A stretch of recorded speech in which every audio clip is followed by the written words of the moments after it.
so much. I love you so much. I love you so much. I love you so much. Hello, all you positive heads out there. Thanks for tuning your beautiful brainwaves into another episode of the Positive Head Podcast, where we are firmly convinced that creating success and happiness is rooted in understanding the ultimate nature of reality and the fact that as human beings, we are all immensely powerful fractals of the one and only source consciousness, which creates and animates all things. Now, of course, understanding this powerful truth is one thing. Applying this incredibly empowering wisdom to everyday life, well, that's another. Which is exactly why we provide you with a fresh serving of soul food for thought 5 days a week to help constantly remind you of what matters most. You are it. And I'm your host, Brandon Beecham. I'm the reflection and extension of you who will be here each Wednesday interviewing a different consciousness changemaker.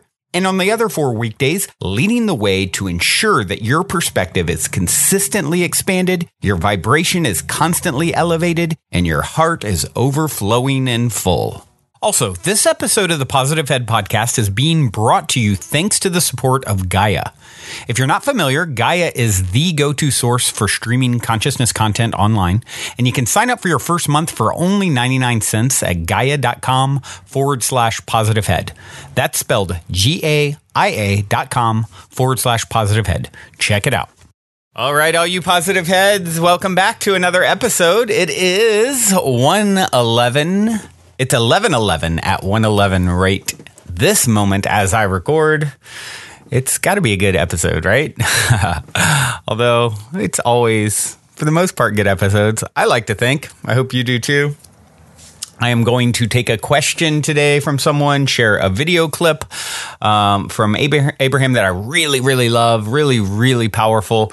And yeah, so let's just dive right in. I don't have any new reviews to read today, which is somewhat of a rarity. So any of you guys who've been thinking of reviewing on iTunes, not only will it give me a boost and help to fuel my fire to continue this labor of love, but even more importantly, it helps us to reach new people. And one of the things that excites me the most is when someone says, "Oh, I randomly stumbled across your podcast and now it's had, a big impact on my life." And, because what's great about that is you guys are the ones that are helping to make that happen by sharing with friends, family, or reviewing, on iTunes, which of course is the holy grail of all things podcasting. This helps us to find those people who are, putting out the vibrational beacon, if you will, and are a close enough match that we find our way to them collectively, and our ever-growing family of P-heads is that much more full and powerful. The ability to affect others in the world is such a powerful thing. Imagine if we could all have imagine if the whole world had the realizations that we talk about regularly on the show. How different of a society it would be. And I believe that's the ultimate outcome of this endeavor. All the people out there doing work to raise vibration, including every one of you. Because the most important thing you could do, if you want to change, you guys have probably seen the quote before, and I forget who it's by, but to paraphrase it, it basically says, "Yesterday I was smart and I wanted to change the world. Today I'm wise and I want to change myself." And essentially, that's the most powerful thing any of us can do, vibrationally speaking, is impacting ourselves, changing our own vibration. Because whatever you do, instantly affects the collective consciousness that we all share and are a part of, even though we've sort of downloaded ourselves into different physical vehicles. It's all connected. It's all one. And the consciousness that animates your form is the same consciousness that animates my form. So ground zero is working on ourselves. That's the most important work that we can do. But once you really start to get some get your sea legs with that, so to speak, you're getting kind of strong in what you're able to do, and you're feeling good about yourself. Reaching out to other people is a great next step if you feel called to do that. And this is a great way to do it. All right. So let's jump right in, shall we? Also, if you guys aren't on the Facebook group, Positive Heads with an S, lovely place to connect with other people, other listeners, other P-heads, and ask questions. You can write questions to Brandon at positivehead.com right through the Facebook group or through the Positive Head website as well. Let's see. This one came in from Brandon to Brandon. Hey, Brandon. Hope it's okay that I'm reaching out to you on Messenger. I am hoping that you'd be willing to shed some light on this topic for me. I'm looking at a potential career change. I truly feel something new would be so refreshing for me. However, change is hard. I have a 1-year-old at home and income is certainly important. I make a comfortable living where I am now, but feel this current job has really pulled energy from me. I have an opportunity coming up that certainly has some potential, but will take years to build. Months ago, I listened to a clip from one of your podcasts when the message was change your energy at your current job or position before changing your actual job position.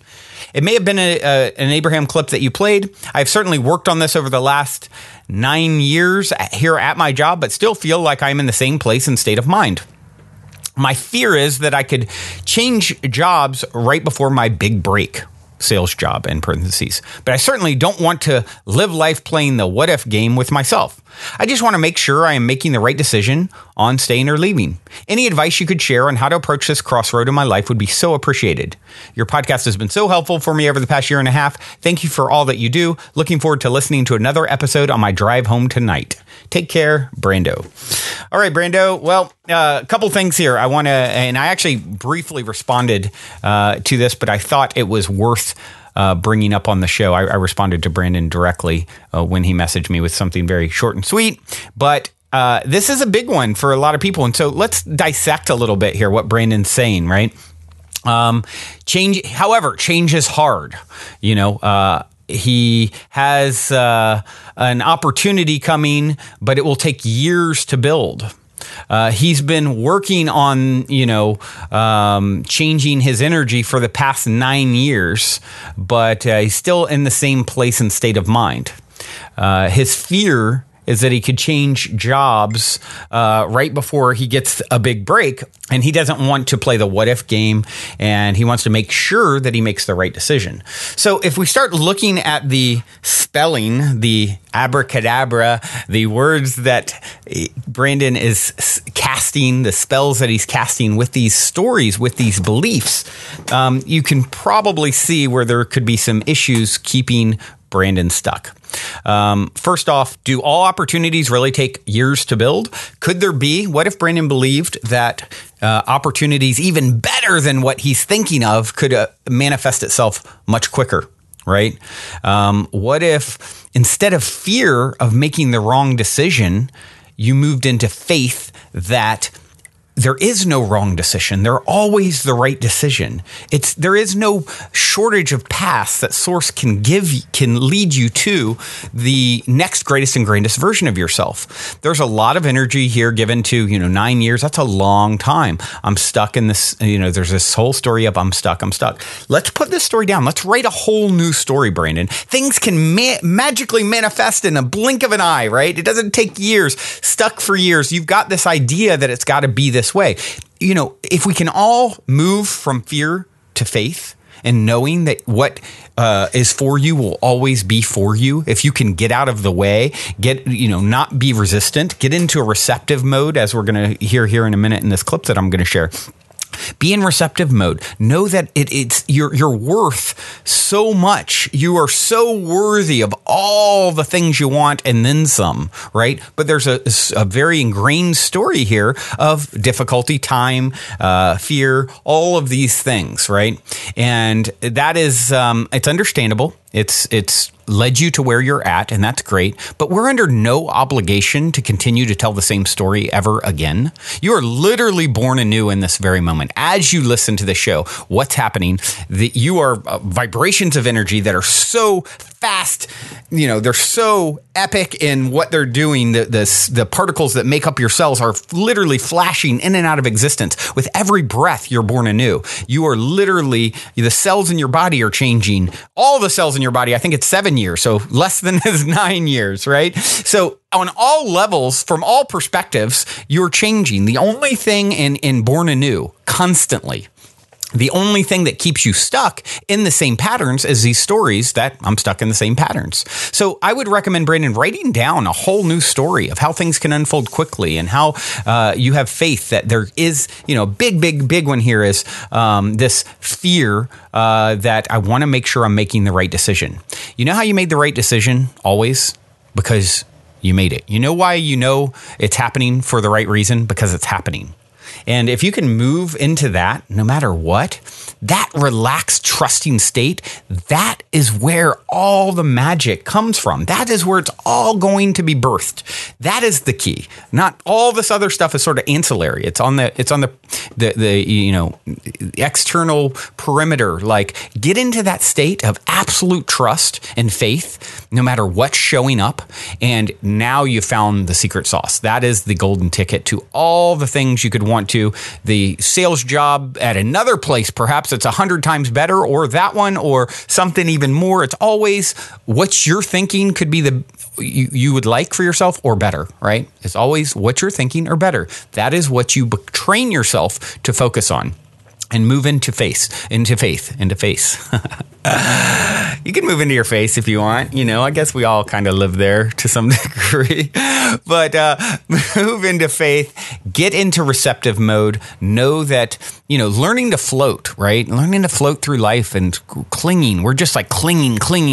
I was, watching this Jim and Andy documentary, which is Jim Carrey talking about his role, or showing a documentary as he filmed Man in the Moon, all about Andy Kaufman. And, he's talking about that. We're just floating through space, clinging to things, looking for security, and just how he's come to a place where he's just letting go of that completely, just completely being okay with no identity, no agenda, not needing to define himself or get approval from anyone else, and all these things. And if you can move into that sort of, in that energetic space, so much magic can arise from that.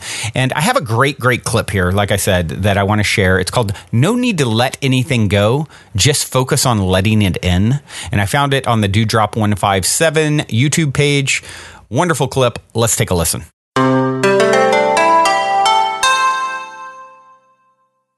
And are you refreshed? Yes. Good. Now what? Hey, Abraham. Okay, the first thing I want to share was Charles Martinet and how he became the voice of Mario from the Super Mario video games. Seems a little random, but there's a point to it. So, the way he describes the story is about 25, 26 years ago, and he was just laying on a beach, just chilling on a beach. And his friend calls him and says, hey, there's this acting gig for a trade show in Las Vegas. You should go check it out. And he said, what? I'm a professional actor. You don't crash an audition. That's just something you don't do. What's the address? So, so he went, and then as he showed up, the producer and the cameraman were basically 1 foot out the door, and they were about to leave. And he said, oh, hey, I was wondering, could I audition for this thing? And the producer looked at his watch. All right, come on, show me what you got. And then they went in, and then he did the audition, and he said, just keep talking, and when you stop talking, that's your audition. And so after about a half an hour, the producer said, stop talking, you're done. And so he said, thanks, we'll be in touch. And so he thought he didn't get the job. So then he was like, well, whatever, I'll just go back to the beach and just continue to relax. And it turns out that the producer only sent his audition to Japan for the voice of Mario. He didn't send anyone else. And, 25 years later, and Mario is such an iconic character, I just thought that was fascinating. That, We especially like the beach part. Yeah, I knew you would, yeah. He was just chilling and relaxing. And his friend called him, so he didn't even have to try to find the job. His friend Well, the receptive mode, that path of least resistance, there are no limitations to your inner being's ability to reach you wherever you are. Yeah. But the more relaxed you are, and the more not out of the receptive mode you are, then of course the more in the receptive mode you are. We don't have the story says everything that we've been saying all day. It's good. Yeah, that's why I resonated with it, Yeah. loved it. Next thing. Okay, next thing. He has a bag of tricks. They're not for kids. Okay, so for this, I feel the concept of letting go is an outdated concept. Like, I kind of view it like technology, like the concept of letting go is like an 8-track or a VHS tape. And yeah, when there's much better things that could take its place. So, is it okay if I read this? Certainly. Thank you. You're so nice. Okay. When trying to let go and you feel it's hard for you, all your focus is on letting go, letting go. I need to let go, I'm not letting go. I want this so bad, but I can't let go. I need to let go, but I'm not letting go. But how do I get what I want if I don't let it go? When focused on letting go, you can have your awareness on the lack of letting go. And so not only are you not letting go of the thing you want, which you don't need to, you only need to let go of your resistance you offer when thinking about what you want, you're also not letting go of the concept itself of letting go. You're holding on to the concept of letting go. Ironic. If you truly want to let go, stop focusing on letting go. It can be a lack-based concept. This is an inclusive universe, not exclusive.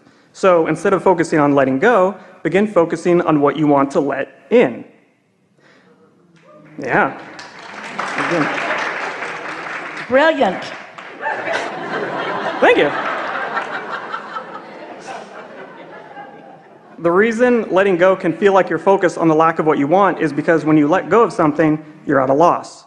It doesn't feel like you get something good feeling in return. Did we offer the words let go today? What? Did we? We may have already moved on. Okay, sorry. Sorry. Can I at least read this one line? Yes, give it to us. Okay, this one line. Okay. So here's the thing. You aren't focused on letting go or losing something. You're focused on letting in and gaining something. And that shift in perspective makes all the difference. That's right. And that's the reason that we began talking about getting into the vortex, Yeah. getting into the receptive mode. You're right. To give your attention to what it is you do want, and even more important, how you do want to feel. Yes. Yeah. Yes. What? No, I'll skip that. Oh. I'm not going to read this whole thing. I just want to read one line, and then I'll move on to the other thing. But this one thing, this is in relationship to step 5, which I think you'll appreciate. That step 1 is not a step back. So I think, yeah, I like that one. Clearly loved it as much as I did. Well, so we've been saying, and we agree with you again, Okay. step 5 is not being mad at yourself for being Yeah. in step 1, because step 1 is a necessary, contrasting part of focusing. Yeah. Yeah. Are you just wanting us to use different words? No, just different ways of explaining the same thing. Okay. Yeah. You know, which Which is like love- using different words. Yes. Exactly. Okay, and so for the last thing, I wanted to talk about step 6 in the introduction. Hopefully you figured out what it is. 'Cause we yes. don't have a clue. Yes. Well, in order to talk about step 6, you have to So talk about step 1 5. is? Yeah. Asking, because knowing what you don't want, knowing what you do want causes you to ask. Step 2 is not your work, source answers. That's what the vortex is. That's all that coming together. That's that building of all that momentum in the vortex. Step 3 is being in the receptive mode so that you can allow what you're asking for to come into your awareness. Step 4 is mastery. Become master of step 3. It's what you were talking about. That's where in the category of not trying to let go of it, but instead allowing it. That's what that mastery is about. Getting a sense of what the feeling of being in the receptive mode is. So that's step 4. Step 5 is being aware that while you are most often in the receptive mode because you have mastered it, that because of your powerful desire that you were born with, that you will never give up, this powerful desire to continue to move forward, to continue to have more things to ask for, to continue to give birth to more desires, then step 1 is a necessary and important part of the equation. So step 5 is understanding that step 1 is going to come up over and over again. But once you've mastered being in the receiving mode, then step 1 is something that you don't dread or fear or try to let go of. Instead, it's something that you embrace because you understand that that's where all the juice is. Yes? Yeah. So, step 6 is? Well, I feel that step 5 is basically embrace contrast, and that you're okay with it. I would say that step 6 is embrace desire. And the difference would be, when you embrace contrast, you're accepting and appreciating what is and what has been. Can you accept it and embrace it at the same time, or are those two different words? I'd say there's a vibrational difference between them. Yeah. So choose one. When you embracing what is and what has been, and when you embrace desire, you're appreciating the anticipation of what you want and what is unfolding. You're focusing the energy forward towards asking and allowing and expecting what you want. You don't hold back wanting for fear it might not happen. You're in the place of knowing it will happen, so you state your desires, ask away, and have master the receptive mode to where you know you will receive what you are wanting. It is such a wonderful thing to be consistently in that receptive mode, because once you're in that receptive mode, what happens is you're getting all these impulses and inspirations that you're consciously aware of what your vibrational stance was that accomplished them. And then that's that true mastery. And then you're not afraid of the world anymore. Then you're not afraid to ask. Then you don't think that there is any risk. Sometimes we would say to people, or they would say to us, Abraham, I think I've got this down, and I've been practicing it, and I'm doing really good, and my life is working really well for me. But those people at work are so negative. And what they're saying is, and I'm worried that I will, as you said, maybe take a step back, that I won't be able to hold my connection if I live in the real world. So step 5 is understanding that the real world is okay, that the contrast is always serving you. It's sort of like where you started in the beginning, because you may have heard us say this. It might be on your paper. Probably is. That you don't have to know anything about the law of attraction. You don't have to know anything about the laws of the universe. You could just be in this world being exposed to contrast, and you would naturally be giving birth to desires. Everyone is doing it. You cannot stop doing that. So you don't even have to know about step 1 in order to be fulfilling it fantastically. Step 2 has never been your job. That's source and the vortex and law of attraction. That's where your desires get all shored up. Things like them are drawn to them. They become big. They include everything that you've ever wanted. They become bigger than you could even consciously acknowledge. And then step 3 is, because you are on the beach, because you are chilled out, because you have let go, because you're not worrying about this or that or this or that, because you are in the receptive mode, and often accidentally, because you didn't do it on purpose. You just followed your natural instinct to want to feel good, and it feels good to feel good, and it feels good to go to the beach, and it feels good to be in the sand, and it feels good. So you don't have to know any of that either. Step 1, step 2, step 3 all happened without you even knowing about it. But now where the mastery comes in is where you are starting to put 2 and 2 together. You're starting to notice the relationship between how you felt and what is turning out. You're starting to notice that there is a vibrational thing that's going on that you can feel even before manifestation. Mastery of creation means you got to know what's going on before there's a manifestation that tells the tale of what's going on. So the true mastery is understanding what your emotions mean. Understanding that the better you feel, the more in the receptive mode you are, and the more broader view that you have. And then step 5 is relaxing into the absolute understanding that it is right for you to have been born into a world of contrast. So many people, there have been hundreds of them that have sat in this chair before us, and their predominant question that they want to know about is, Abraham, if we were source energy, and if we were living happily ever after, and if we were pure positive energy, why would we ever come into a situation where contrast is thwarting us in the way that it is? And that's the part that step 5 really answers. You got to fall in love with step 1. You got to love yourself so much. You've got to feel your worthiness regardless of what's going on. You've got to not be so quick to judge yourself unworthy because of this consequence or this thing that is unfolding right now. That mastery of understanding. And of course, none of it can be mastered until you understand that there are 2 perspectives that are playing against one another. You got to understand that there's a vibrational you that is offering a powerful signal that law of attraction has been responding to for a very long time. And understanding the power of that vortex, then puts you in the position of not ever having to fear where you are, because the power of the vortex will always call you. It will always prevail. You will always fulfill your life's purpose. Even if you come into this body and live in misery and croak, once you reemerge into non-physical, you will understand you lived your life's purpose, because you experienced and you ask, and now you are receiving. We just want you to be in the receiving mode. We want you to experience the conscious awareness of what's unfolding while you're still here in this physical body. Really good. Oh, I noticed for the Alaskan cruise, that especially Esther is very fond of, that if you take the word Alaskan and you break it up, it's all ask, N-A-N. So if you add a D, it could be all ask and it is given. So it could be the all ask and it is given cruise.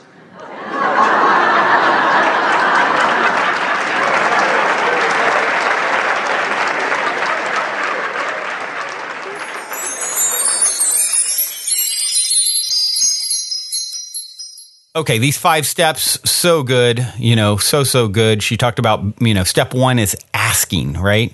Step 2 is source answers, right? So as soon as you ask, it is given, right? It is happening vibrationally, instantly in the eternal nowness that exists outside of physicality. Instantly, you have a vibrational escrow of all the things you've ever asked for. The only reason they haven't ever shown up in your physical, or the ones that haven't shown up rather, is because you've never become a vibrational match in your 3D, bio bodysuit. You've never become a vibrational match. So it's still just there waiting, and you can get into vibrational alignment with it at any time, and then it will magically appear in your world, right? But step 1 is asking. Step 2 is, and this is the vortex she talks about, it's all in your vortex. You have so much goodness in that vibrational escrow. You don't need to do anything but ask, and then source answers it instantly, right? It exists instantly. So this part's not your work, but the thing where we miss it and we don't see it show up is step 3. We're not in receptive mode for it. We're trying to figure out how to do it and focused on the lack of what it is that is actually in our vibrational escrow just outside of physical view, right? It's there. Step 4 is really mastering step 3, right? Getting really good at this. This is the whole floating, she talked about being on the beach. You're relaxed. You're not trying to do anything. You're allowing things to unfold naturally. In the example, that this guy was pretty funny, by the way. Definitely had me laughing. And then step 5, such a key one, guys. Step 5, being aware that step 1, not having and asking, is necessary over and over and over again. This is all about learning to embrace the contrast. You don't know that which you want unless you know that which you don't. So step 1, no matter how good you are, you're going to always have step 1. There's something that I don't have that I want to call into my world. Knowing the real world that creates that contrast is always serving you. It's okay. And, she gave us a great point here. If you ever notice the relationship about how you felt and how something turned out, if you look back, you'll notice it was when you were relaxed about it. It's why you can so easily manifest the things you don't care that much about, right? Because you're not holding on. You're not focused on the lack of it. You're not, it's not do or die and all this tense energy. It's like your job is to ease the tension. This is step 4, becoming a master, easing the tension, relaxing. She said, mastery of creation means you've got to know what's going on before a manifestation tells the tale of what's going on. So you're being it to see it, right? You are trusting. This is that moving into faith instead of fear I was talking about. This is true mastery, understanding what your emotions mean and how they create. And bottom line is just stopping to judge yourself or situation. Any contrast that appears to be thwarting you is happening for you. So you're going to fall in love with step 1. Feel your worthiness no matter the consequences. Don't judge the step 1 and say, I must not be doing it right. I'm off. I'm not getting it. So yes, Brandon, who is stuck in step 1 a lot, feel your worthiness. That's beautiful. Now you're understanding more about how to move beyond that step 1, and that's perfectly fine. Everything is unfolding as it should when it should. There's no there's no time. So getting caught up on why does it take me so long or any of that stuff is sort of a pointless endeavor, because you're ultimately going to arrive exactly when you should, where you should. And understanding these steps is a key to really moving things along if you so desire to do. All right, everyone. Well, this has been a beautiful experience starting out this magical episode all about how to manifest, right? Really, what we're talking about over and over and over again, and we'll continue to talk about over and over and over again. Had to be a good one. I knew it. Starting at 11:11 on 111. Until next time, I have a wonderful track to leave you guys with. Chromie. The song is Loki. Love you all so much. Also, if you're craving more consciousness elevating content, be sure to check out Gaia, which is my personal go-to source for streaming consciousness content on the web, where you can stream an incredible 7,000 plus exclusive videos covering 5,000 years of wisdom. As you all hear me constantly say, it's a daily conscious effort to maintain an elevated vibration. And if you're looking to journey deep down the rabbit hole to do so, then Gaia is the best place I know of to do it, period. And you can sign up for your first month for only 99 cents at gaia.com/positivehead. That's spelled GAIA.com/positivehead. Check it out.